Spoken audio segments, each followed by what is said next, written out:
He was patrolling the forest, expecting to see only the usual animal tracks, but suddenly he stumbled upon a giant nest. The sheriff looked inside, and what he saw changed his life forever. See what this discovery led to. Subscribe and write in the comments which city you are watching from. The morning sun rose pale over the endless sweep of prairie, casting long shafts of amber light across the dry grass and the low hills that framed the horizon. The town of Ash Creek still slept, save for a few wisps of smoke curling from chimneys, but beyond its dusty main street the land opened into miles of solitude. Here, where the wind carried only the faint cry of distant hawks, Sheriff Jonathan Clark rode alone, the creak of saddle leather and the steady clop of his horse's hooves, the only sounds in the stillness. He had been sheriff of this forgotten corner of the West for nearly 15 years, long enough for his name to become synonymous with both authority and solitude. Once long ago, he had known the clamor of battlefields, the roar of cannons and the chaos of men dying in gray smoke. The war had left him with scars that did not show on his skin, and when it ended, he had chosen this quiet land as his refuge. Yet even here, peace was fragile, and duty pulled him through the same endless patrols day after day. His life was marked by routines. He would ride the outer edges of the county each week, checking on lonely farms, making sure no rustlers had driven off cattle, and sometimes delivering news between homesteads that saw no visitors for months. He had come to rely on the silence of the land, to find in it a balm for the memories that refused to fade. Yet as his horse carried him through a narrow stand of cottonwoods near an abandoned creek bed, Jonathan felt the silence change. It was not the familiar hush of the prairie morning. It was heavier, watchful, a quiet that pressed against the ears rather than soothed them. Birds that should have been flitting among the branches were gone. Even the insects seemed absent, as if the very air recoiled from something unseen. He slowed his horse and scanned the trees. That was when he noticed it, not far from the trail, tucked between two gnarled oaks whose roots knotted together like the fingers of ancient giants. At first it looked like storm debris, a tangle of branches caught against the trunks after a windstorm. But the longer he studied it, the more wrong it seemed. The structure was deliberate. Thick branches had been woven together with uncanny precision, interlaced with strips of dried grass, lengths of rope, and his stomach tightened as he saw more clearly the brittle remains of animal bones. The mass rose nearly to his chest, rounded and hollowed like a bird's nest, but far larger than any natural creature could have built. Dismounting, he approached with cautious steps, his boots crunching softly on the dry earth. The closer he came, the clearer the craftsmanship revealed itself. This was no accident. Whoever had built it had done so with strength and purpose, stacking branch upon branch in a pattern that made the whole structure unsettlingly symmetrical. The sheriff circled it slowly, studying the details. The bones woven into the sides were not only from deer or coyote.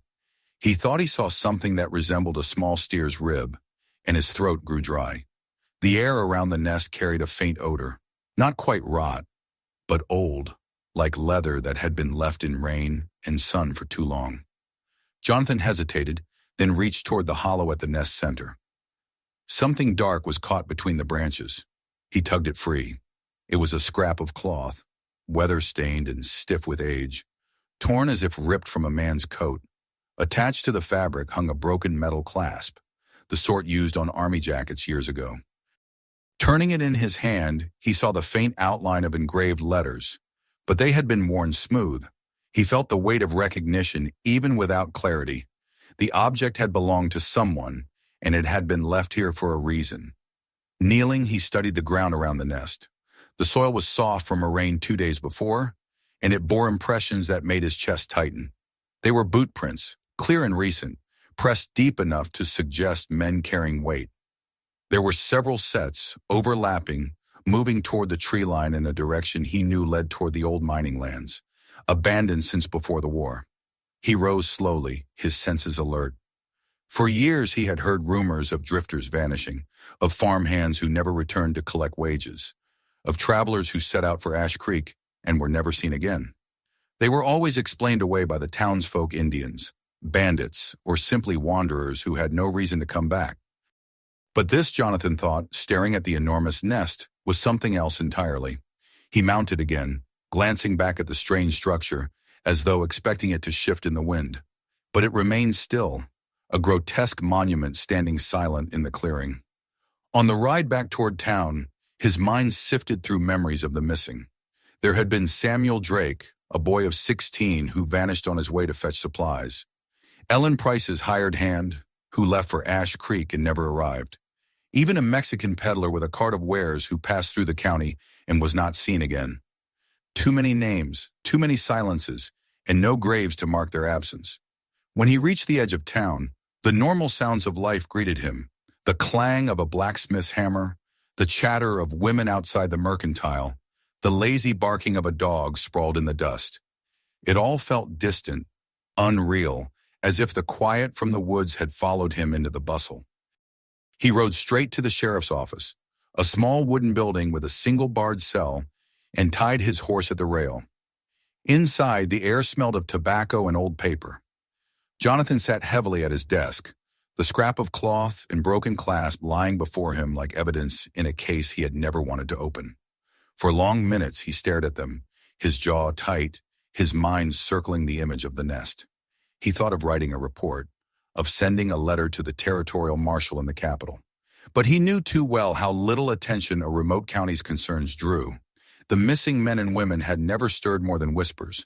And yet the unease in his chest was not one he could dismiss.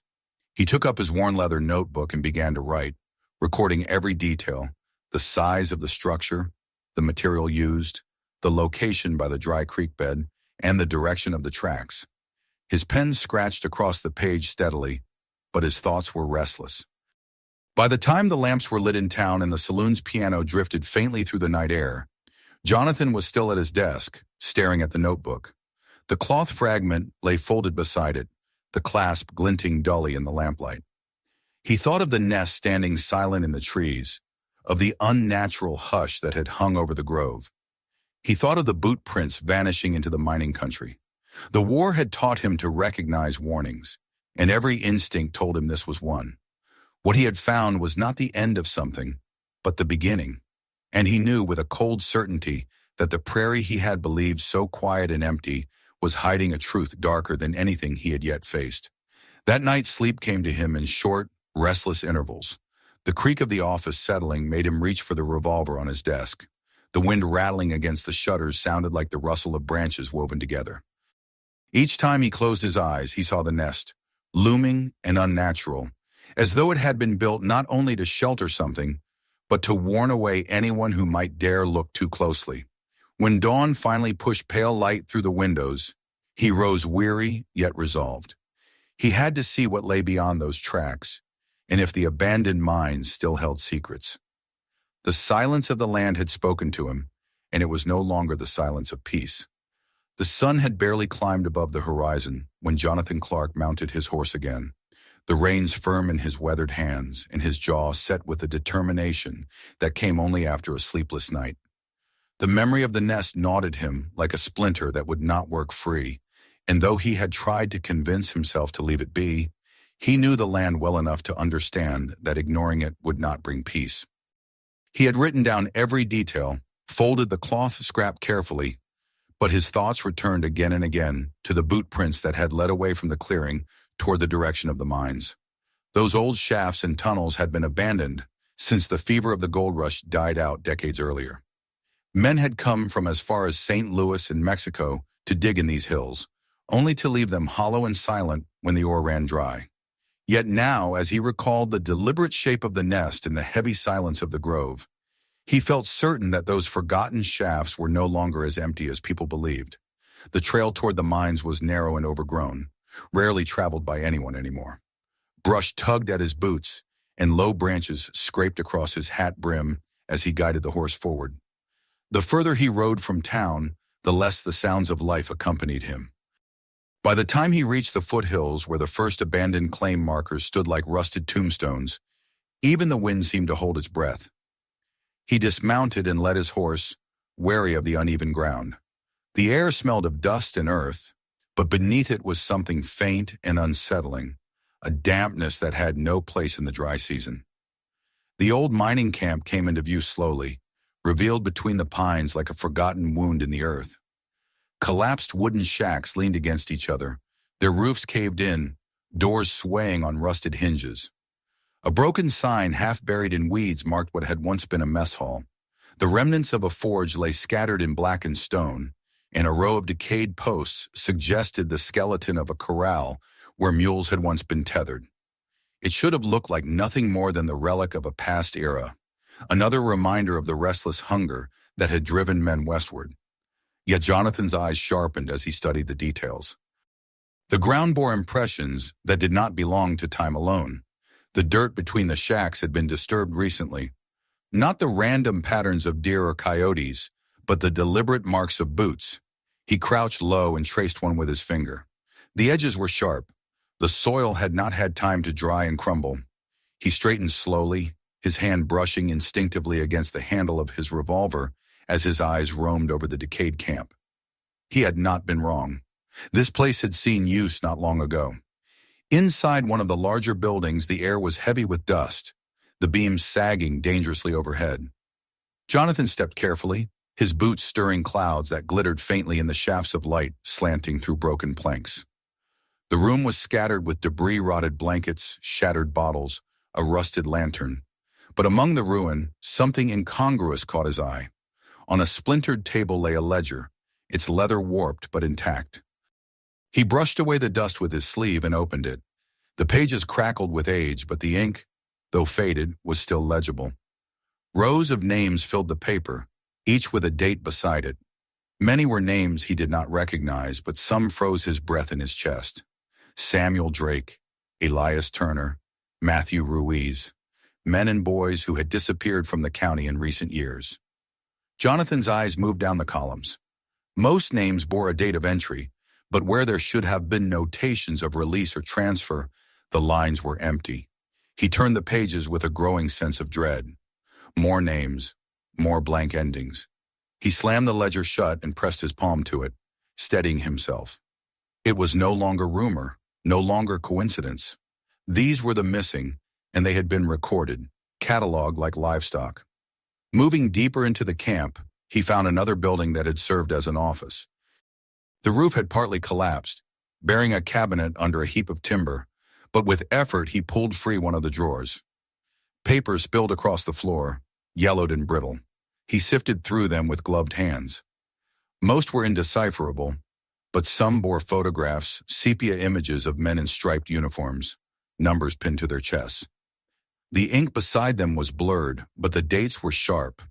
Many of them coincided with the years when settlers had whispered of people vanishing along the trails. A shiver passed through him despite the dry heat. He had come expecting ruins. What he found was evidence of something organized, something that had operated in the shadows long after the miners had abandoned their picks and pans. Rising, he left the building and scanned the camp again, this time with fresh eyes. The broken structures seemed less like ruins and more like masks, facades behind which darker uses had been hidden. Near the edge of the camp, Jonathan noticed a map nailed to the inside wall of a shack. It was brittle with age, but still clung stubbornly to the wood. He eased it free and spread it open across a beam of sunlight. The map depicted the county and surrounding lands, sketched with the rough precision of a surveyor's hand. What made his blood chill were the red circles marked across the terrain.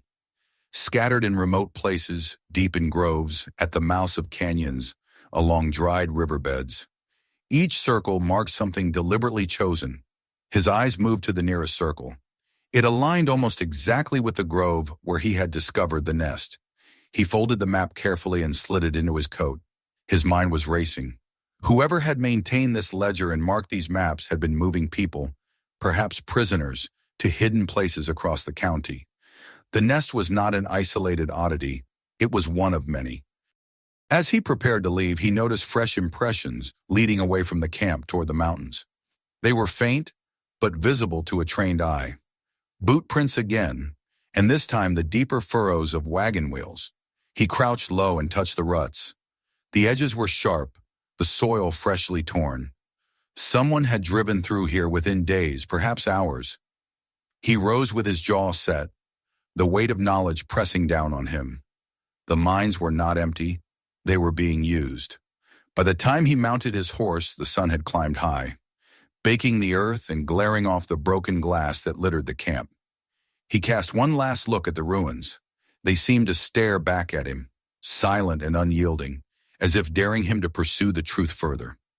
Turning his horse toward town, he rode at a steady pace, the map burning like a brand inside his coat. The ride back was long and quiet. His thoughts churned with fragments of memory, the families who had begged for answers, the nameless graves of the war, the way bureaucracy had ignored the missing, as if they were nothing more than whispers in the wind. He had learned in battle that silence often meant ambush. Now as the prairie stretched empty before him, he felt that same waiting quiet settle over the land.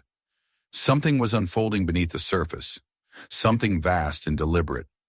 When the rooftops of Ash Creek came into view, he slowed his horse. The sight of townsfolk going about their business, unaware of what lay just beyond the hills, struck him with a grim pang. He rode past the saloon, past the church with its peeling white paint, until he reached his office again. Inside, he spread the map across his desk, laying the ledger beside it. The names stared up at him, their blank endings an accusation. The red circles glared like wounds across the county. He sat heavily, his revolver resting close by, and stared until the lamplight blurred his vision. He had proof now. Proof that the nest was not an accident of nature. Proof that men had been taken, cataloged, and hidden. Proof that the county he thought he knew was scarred with secrets buried deeper than any mine. Yet as he sat in the dim light, the truth carried with it a weight he had not anticipated. He was one man, armed only with his badge, his revolver, and the will that had carried him through war. Against whatever force had built nests and kept ledgers of names, he was terribly alone. The night deepened around him, and still he sat at the desk, the map spread open like a challenge. Somewhere in the darkness, men in boots walked past no settler dared tread, their wagons rolling toward circles drawn in red. Somewhere, the silence of the prairie was broken not by coyotes or wind, but by shovels biting into earth. And Jonathan Clark, sheriff of Ash Creek, knew that the deeper he went, the more likely it became that the silence would one day close over him as well.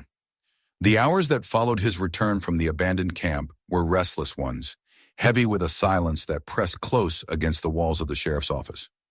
Jonathan sat at his desk long into the evening, the ledger and map spread before him like two grim witnesses. Each time he traced the red circles with his finger, his mind returned to the one near the grove where he had found the nest. That discovery had marked the beginning of this unease, and now with the evidence of the ledger and the faint tracks of wagons fresh in the soil, it no longer felt like coincidence. It was a pattern, deliberate and alive. He could not shake the thought that the circle on the map and the nest in the grove were more than symbols. They were places chosen with intent, places tied together by men who moved unseen through the county. And though the town lay quiet outside, though laughter still drifted faintly from the saloon, and lanterns glowed warm in the windows of homes, he felt the same oppressive silence in his chest that he had felt in the woods. He knew he could not wait for others to confirm what he had seen.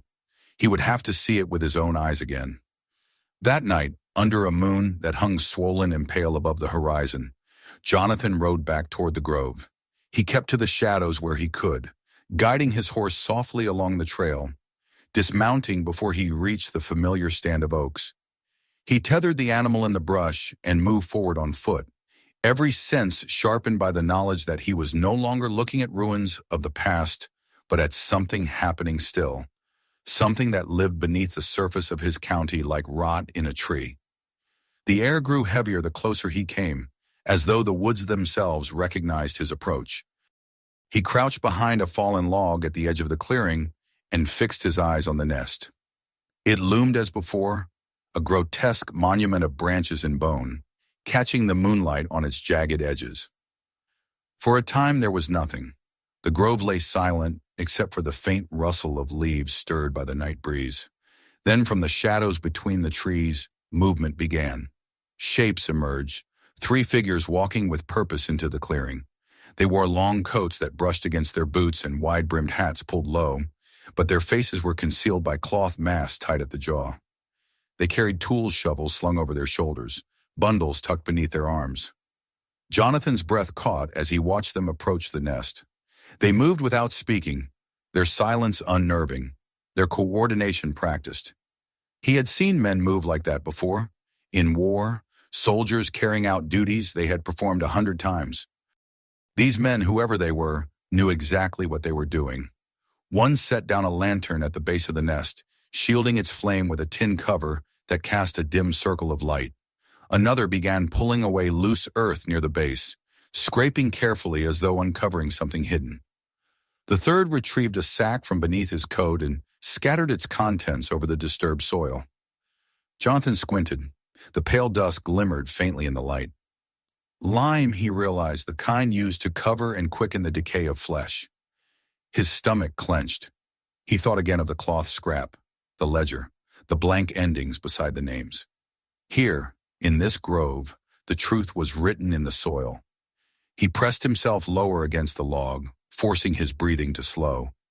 The men worked deliberately, one digging, one scattering lime, the other examining the nest itself, tightening branches, adjusting its structure as if to preserve it. The sight chilled him more than the digging.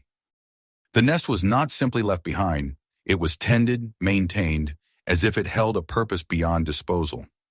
Jonathan shifted slightly to gain a clearer view, but his boot pressed against a dry twig that cracked sharply in the night. The sound was small, but in the silence it carried like a gunshot. All three figures froze. The one by the nest turned his head, the mask catching the faint lantern light. For a heartbeat, the grove held its breath. Then the man raised a hand, and the others dropped their tools. In unison, they pulled revolvers from their coats. Jonathan cursed under his breath and slid backward into the shadows, rising to a crouch as he moved swiftly into the trees. A voice rang out, sharp and low, though the words were muffled by the mask. The figures gave chase. The forest erupted in sudden pursuit. Branches clawed at Jonathan's coat as he pushed himself between trees, boots pounding against the earth. Behind him, he heard the crash of brush and the heavy rhythm of men running, their lanterns swinging wildly as it cut bands of light through the darkness. A shot cracked, splintering bark inches from his shoulder. He ducked and veered left, plunging into a narrow ravine he knew from childhood hunts. The ground dropped steeply, forcing him to half slide, half stumble down the slope. Another shot echoed, ricocheting off stone. He pressed himself low and crawled through a tangle of brush, the earth damp beneath his palms until he reached the cover of a dry creek bed. For long moments he remained still, listening. The men's steps thundered above him, their shouts muffled and urgent. They swept the area with their lantern, but he stayed low, inching silently along the bed until the noise faded behind him. His chest burned with exertion, but he forced himself forward, retracing familiar trails through the darkness until the grove was far behind. Only when he reached his horse and swung into the saddle did he allow himself a moment's breath. He urged the animal into a hard gallop, the wind whipping his coat as he put as much distance as possible between himself and the masked figures. It was near dawn when he returned to town.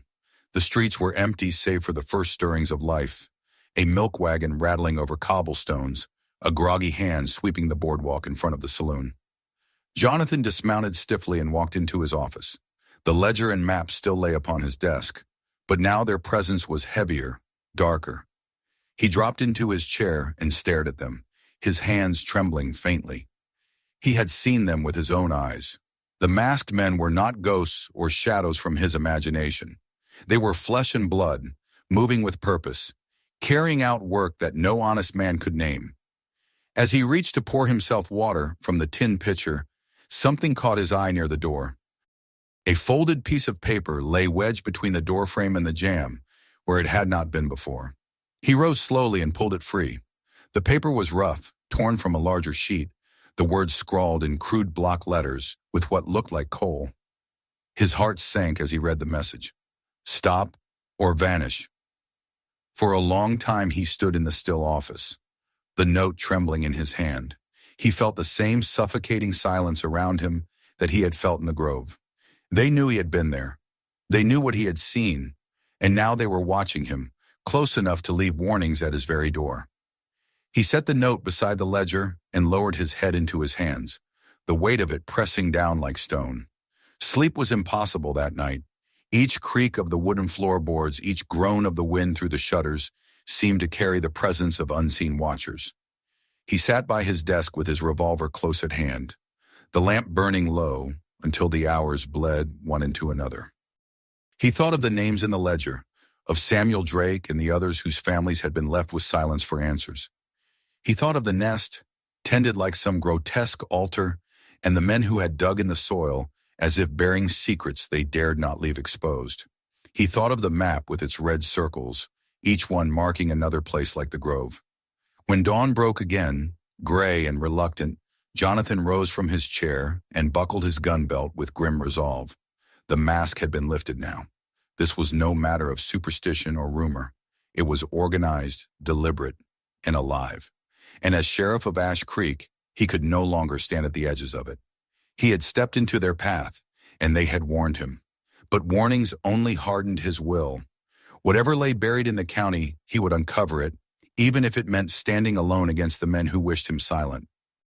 The morning after the masked men had left their warning was heavy with clouds, the sky the color of tarnished silver, and the air restless with the promise of rain. Jonathan Clark had not closed his eyes for more than a few minutes in the long hours since he found the crude message at his door. Fatigue weighed on his shoulders, but beneath it ran a steel thread of resolve. He had seen enough, more than enough, to understand that the silence which hung over his county was not the silence of peace but of fear, imposed by men who had grown bold under its cover. He thought of the names in the ledger, the photographs with blank eyes, the map scarred with red circles. He thought of the nest in the grove, and the men in masks who had tended it like keepers of a dark ritual. He thought of the note's threat, its blunt promise that he would vanish if he did not stop. And as he buckled his gun belt and gathered his few belongings, he knew he would not stop. On his desk he placed the ledger, the folded map, and the torn scrap of cloth from the nest. He wrapped them carefully in oilskin, tied the bundle tight, and slipped it into his saddlebag. If the town's authorities were compromised, if the local judge and marshal had ignored years of disappearances, then he would carry the truth beyond them. In the next county, 2 days' ride east, there was a federal marshal with whom he had once served during the war. Beyond him lay newspapers in the larger city, men who thrived on scandal and stories that cut through the indifference of politics. Jonathan's instincts told him the men in masks would not allow him to leave without contest. They had watched him too closely already, shadowed his movements, pressed warnings into his very doorstep. The last road out of Ash Creek would be no simple ride. It would be a gauntlet. The sheriff saddled his horse in the dim light before dawn, the streets of the town still empty. Only a dog lifted its head from where it lay curled by a porch as he led the animal toward the service road. The air was still, the clouds pressing low, and the earth beneath the horse's hooves carried the dampness of the night. He set out at a steady pace, his eyes constantly sweeping the horizon, his ears straining for any sound that did not belong. The prairie opened wide before him, rolling in muted shades beneath the sullen sky. But even in its vastness, he felt the weight of being watched. Hours passed, the land stretching endlessly, broken only by the skeletons of old ranch fences and the black mouths of gullies carved by long-vanished floods. Jonathan's thoughts circled like restless vultures. He remembered the chase through the grove, the glint of revolvers, the practiced silence of the masked men. They had hunted him with the patience of wolves. It was not rage that hardened his jaw as he rode, but the understanding that men who buried their secrets so deeply would not hesitate to bury him as well. By afternoon, the clouds thickened, and the first drops of rain darkened the dust along the trail. He guided his horse toward higher ground, unwilling to let the storm trap him in the lowlands. It was then, as he crested a shallow ridge, that his eyes narrowed at the sight before him. A wagon stood across the road ahead, its body dark and windowless, its horses tethered loosely but with no driver in sight. The road here was narrow, hemmed in by steep banks on either side. He slowed, his hand drifting toward the revolver at his side, every muscle taut with recognition. This was no broken-down vehicle abandoned by chance. It was a barricade, placed with purpose. For a moment the world held its breath. Then the wagon doors swung open, and 2 men stepped down. Their coats were long, their faces hidden behind the same coarse masks he had seen in the grove. They moved without speaking, spreading across the road with the confidence of men who knew their prey had nowhere to go. Jonathan's eyes swept the banks for cover, gauged the distance, and in a breast decision he wheeled his horse around. The animal's hooves struck sparks against stone as he spurted into a gallop, thundering back down the path he had come. Shouts rose behind him, followed by the crack of gunfire. Bullets split the air, one tearing through the brim of his hat, another kicking dust from the road at his side. He bent low over the saddle and urged the horse harder, the world blurring into a storm of wind and rain. The chase carried him across open ground into a stretch of scrub and gully where the earth buckled with old scars. Jonathan veered sharply into a dry wash, letting the horse plunge through the uneven ground as the masked men followed with relentless pursuit. He led them away from the main road, guiding the animal with instinct born of long years on this land. The rain fell harder, turning the soil slick beneath hooves, and the sky darkened to near twilight, though the day was far from done. He drove the horse into a stand of mesquite, weaving among the thorn branches until the shouts behind him faded, muffled by distance and storm. When at last he slowed, his chest heaved with exertion, but his grip on the reins was steady. He guided the horse toward an old maintenance trail he remembered from his youth, a forgotten path that wound toward the eastern county line. If the masked men sought to block the main roads, he would outmaneuver them by taking the hidden ones. It was not victory, but it was survival. And for the moment, survival was enough. By nightfall, soaked through and weary, he reached the outskirts of a neighboring town.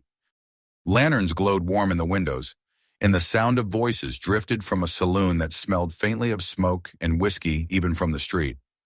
Jonathan rode past without pause, his destination not the revelry of strangers, but a brick building near the courthouse where the office of the federal marshal was kept. He dismounted stiffly, his legs trembling from hours in the saddle, and stepped inside. The marshal, a man hardened by his own years of service, listened as Jonathan laid the bundle upon his desk. He unfolded the oilskin, revealing the ledger, the map, the scrap of cloth. He told a story without embellishment, the nest in the grove, the ledger of names, the masked men, the chase, the threat. His voice was low but steady, each word forged by the weight of what he had witnessed. The marshal examined the documents, his expression hardening.